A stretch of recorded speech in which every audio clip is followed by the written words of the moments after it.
half hour, I'll be reading from the Investigative Post on the Niagara Frontier Radio Reading Service. Buffalo is entertaining election reforms. The commission reviewing the city charter took a step this week towards proposing a major overhaul in how candidates win elected office. Much work and many hurdles remain, however. Could the city of Buffalo adopt reforms that would change how voters elect the mayor, comptroller, and members of the Common Council? Maybe. Buffalo's Charter Revision Committee, the body of 12 members empowered to propose changes to the city's governing document, has taken a step in that direction. On Monday, it adopted a resolution that signaled the Commission's intent to put election reforms to a referendum vote in November. The reason for the resolution is to put the Commission on record as agreeing that we want to seriously consider voting revisions as part of the referendum, said Commission member Stephen Polowitz, who sponsored the resolution. There is a long road ahead. Polowitz's resolution names 3 issues the Commission plans to entertain: ranked choice voting, open primaries, and lowering the number of signatures needed for an independent candidate to appear on the ballot. Ranked choice voting allows voters in primaries and general elections to rank candidates in order of preference instead of choosing just one. The system was used in New York City mayoral election that saw Zoran Mamdani twice defeat former Governor Andrew Cuomo. Under ranked choice, if no candidate wins more than 50% of the votes, the candidate with the least number of votes is eliminated. Voters who rank the candidate first then have their own ranked choices tabulated. The counting process continues until a candidate wins a majority of the votes. Open primaries come in several forms. One option allows any registered voter to cast a ballot in any party's primary, but not in more than one primary. Another option is in use in California, has all candidates of all parties competing in one primary election. The top 2 finishers move on to the general election. Right now, only registered Democrats can vote in the Democratic primary, only registered Republicans can vote in the Republican primary, and so on. Ballot access reforms, meanwhile, would see the city lower the number of petition signatures to a candidate has to file with the Elections Board to get on the ballot. Currently, independent candidates for a council must file 1,500 signatures compared to 500 for established party candidates. Should candidates submit signatures, they are placed on the ballot for the party's primary. Because enrolled Democrats outnumber Republicans and conservatives by a 6-1 margin in the city, the winner of the Democratic primary is all but assured of election in November. The Republicans often don't even field a candidate as a result. Advocates say reforming that system could improve civic engagement and make Buffalo a more democratic city. Getting, however, won't be easy. Even adopting Polowitz's resolution, which passed 7-2 on Monday, came with a hurdle. Dissenter Norvella Pendergrass, appointed by then-acting Mayor Chris Scanlon, said the commission should have voted to take a position on these proposals in favor or against, rather than signaling its interest in learning more. I think that those issues should be a priority, but we as a commission haven't voted as to what issues we are going to fully take up and whether or not we're taking up 3, 2, or just 1. Attorney Joel Moore, appointed by Maston Council member Zenyatta Everhart, also voted no. Whether election reforms make the November ballot remains to be seen.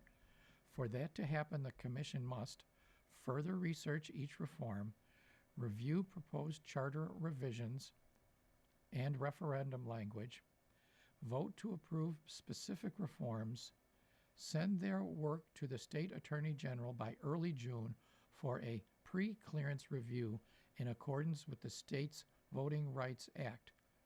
Should the Attorney General approve the charter revision and ballot language, the Commission must then send the referendum information to the Erie County Board of Elections by the first week of August.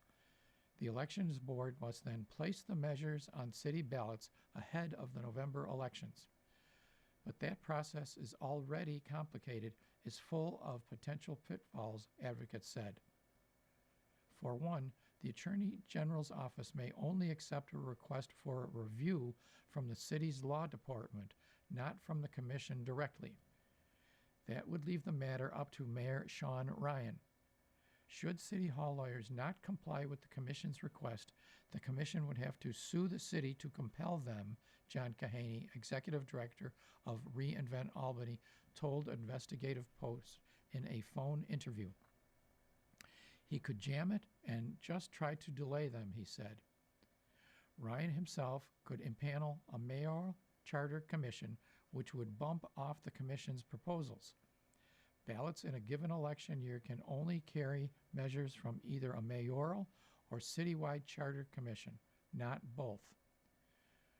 For Ryan, example, would propose a ballot measure related to mayoral succession, the reason the Charter Revision Commission was established in the first place, and make all of the Commission's work on election reform moot. It's up to Sean Ryan to decide how he wants to handle this, Kahaney said. He completely controls that.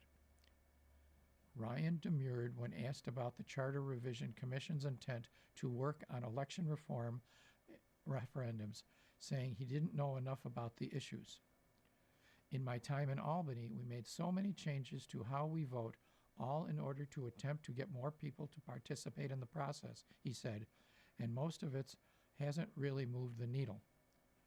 Ryan added that should election-related measures end up on the ballot, he would look for models to see if the measure worked on other cities or states before deciding whether to support or oppose them. Generally, Ryan said he supports amending the city's charter, but questioned whether the current commission was the right vehicle for doing so. The City of Buffalo Charter is a barely functioning document. I would enjoy the ability to actually do a wholesale review of the charter, but that's not what this commission is set up to do.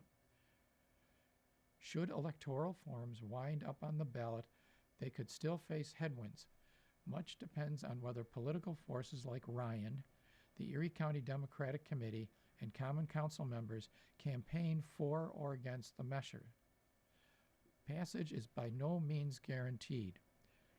But to even get there, the Charter Revision Commission has to adopt proposed reforms.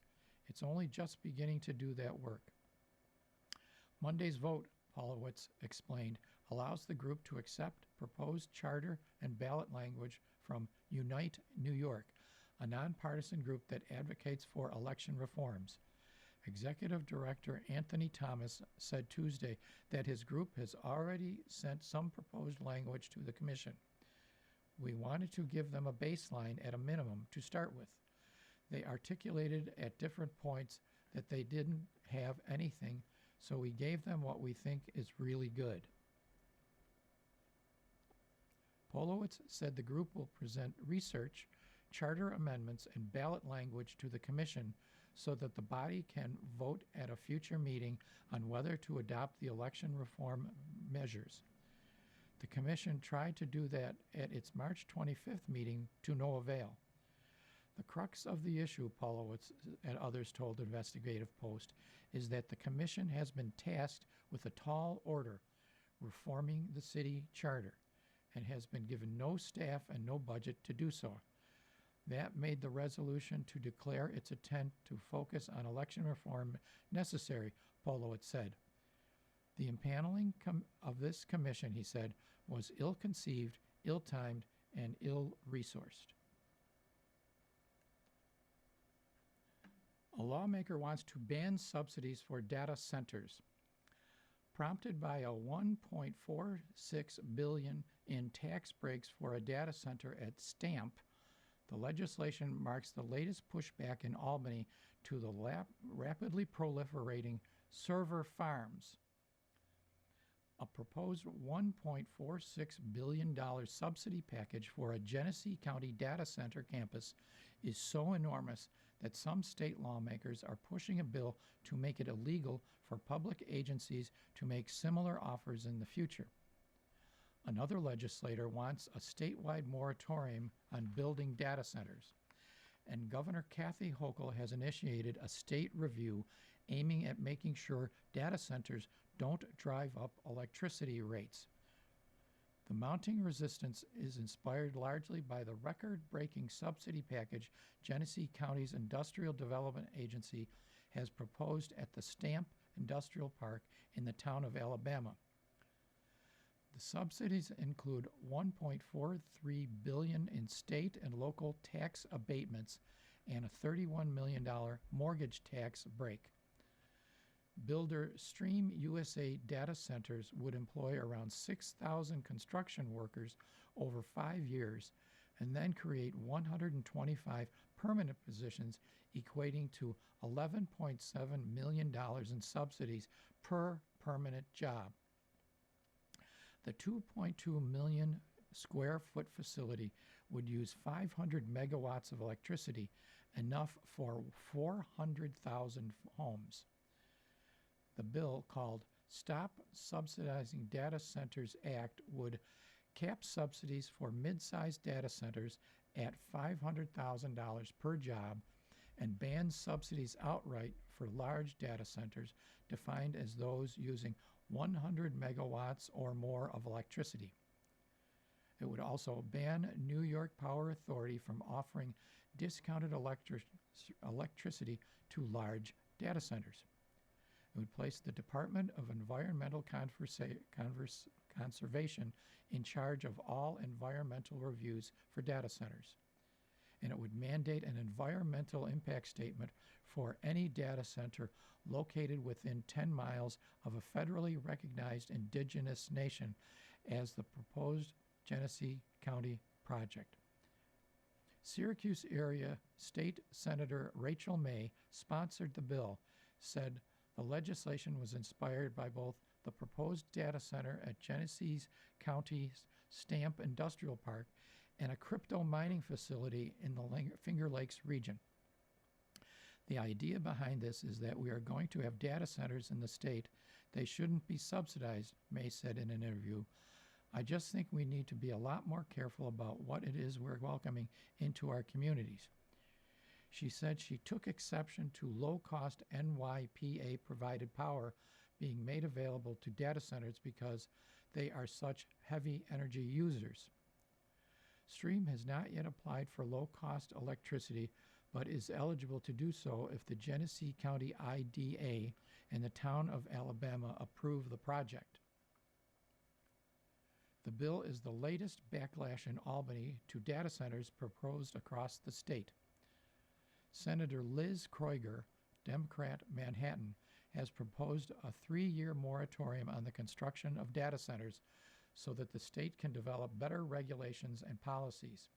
And Governor Kathy Hochul has initiated a Public Service Commission review aimed at making data center builders liable for energy infrastructure upgrades so that those costs don't get passed on to consumers.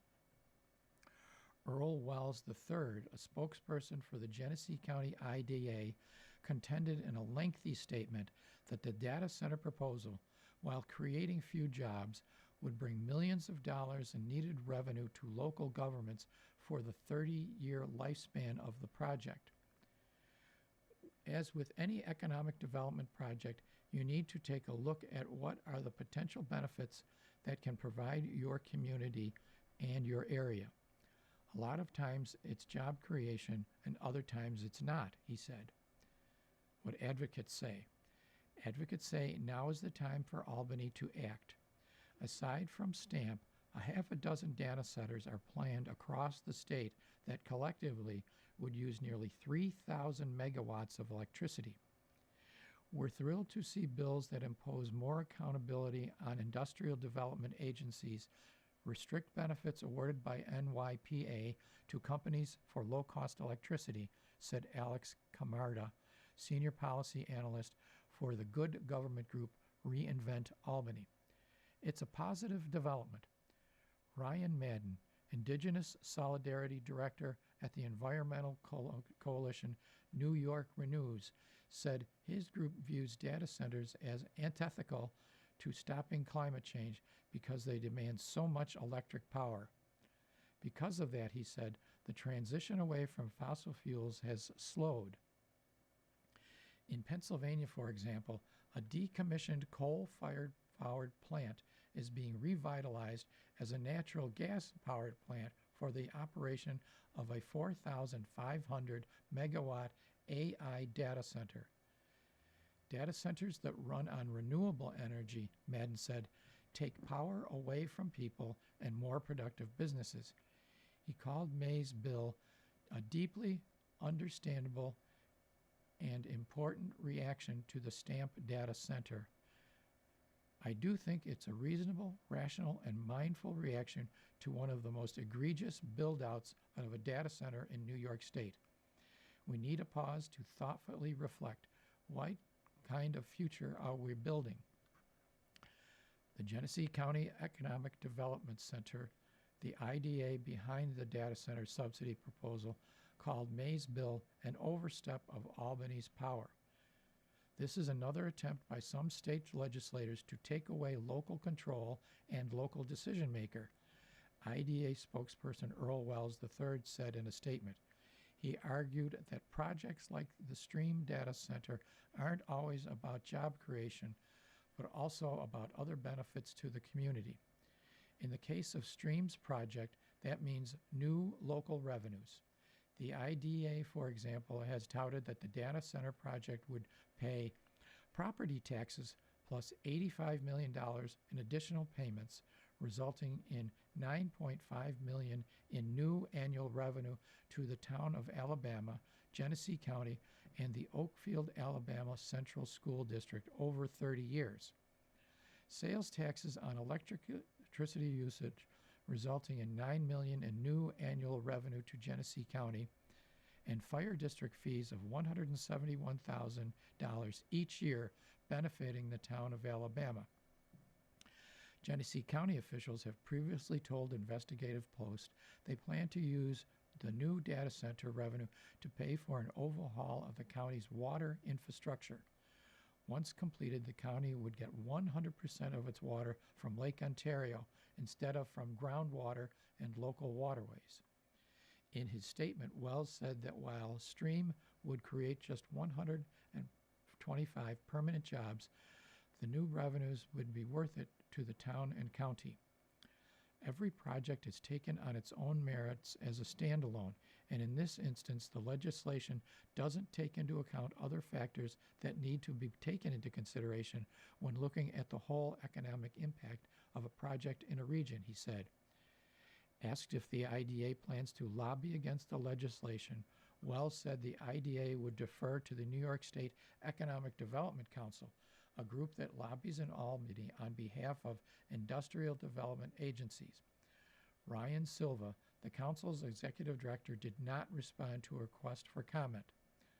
Wells said the IDA's board of directors has not scheduled a vote on Stream's subsidy package. Given Hochul's interest in holding down electricity costs, Albany observers said it's likely that the legislature and governor agree on one policy or another related to data centers this year. They just don't know what that will ultimately be. I think that the fact that so many different pieces of legislation being proposed to mitigate the harms of data centers speak to the fact that this is a growing political issue that elected officials need to be addressing, Madden said. I think data center legislation is very likely to happen this year. Just to what extent and, how far does it go? Kevin DeVoe, a spokesman for Hochul, said only that the governor would review any bill that passes both houses of the legislature. There's at least one major stumbling block, the nearly month-late state budget. I think there could be an action on it even after the budget, Carmada said, but I think the compressed schedule makes it challenging. Approval of the state budget is late due to major climate-related issues. Amending the state's Climate Leadership and Community Protection Act to delay its full implementation, and loosening the State Environmental Quality Review Act make it easier to build housing infrastructure and renewable energy projects. Carmada said data centers would become part of those larger climate discussions, but it seems very much in flux. You are listening to a reading of articles and features from the Investigative Post on the Niagara Frontier Radio Reading Service. Wojtaszek versus Brown. OTB in turmoil yet again. A new lawsuit exposes tensions that have been broiling for nearly a year as Wojtaszek seeks to reestablish his influence since his appointment to the agency's governing board. The return of Henry Wojtaszek to the Western Regional Off-Track Betting Corporation has thrown the gambling agency into turmoil, pitting the former CEO against his successor, Byron Brown. OTB insiders told Investigative Post they believe Wojtaszek is waging a stealth campaign to reassert his influence over the organization. Wojtaszek, one source said, is on his revenge tour. The latest manifestation of Wojtaszek's campaign appears to be a lawsuit filed against OTB by a former bar manager who claims he was wrongfully terminated. The lawsuit alleges that the staff of OTB has split into two camps since Brown took over in late 2024, those allied with the former Buffalo mayor and those aligned with Wojtaszek. David Hewson, a 21-year veteran of OTB, claims he was fired from his part-time bar manager gig because Batavia Downs has become factionalized. Hewson has never previously experienced this same type of hostility, factionalism, exclusion, and retaliation that occurred under the management structure involving Chief of Staff Stephen Casey and Mr. Brown, the lawsuit claims. The lawsuit is just the latest in a series of controversies that broiled since last summer. In that time, Brown and his Chief of Staff, Stephen Casey, released a report that blamed a senior official, who turned out to be Chief Operating Officer Scott Kadrowski, a longtime friend and ally of Wojtaszek, for helping himself and his friends to $27,000 worth of food and drinks from the bars and restaurants at Batavia Downs. Wojtaszek, former chairman of the Niagara County Republican Party, was appointed to the OTB board by the GOP-controlled county legislature in September. A group of longtime female employees wrote a letter to the board of directors urging them to stop Wojtaszek from returning. Wojtaszek's wife, a Niagara County judge, then berated one of the women at a public event at Batavia Downs. The State Commission on Judicial Conduct is investigating, sources said.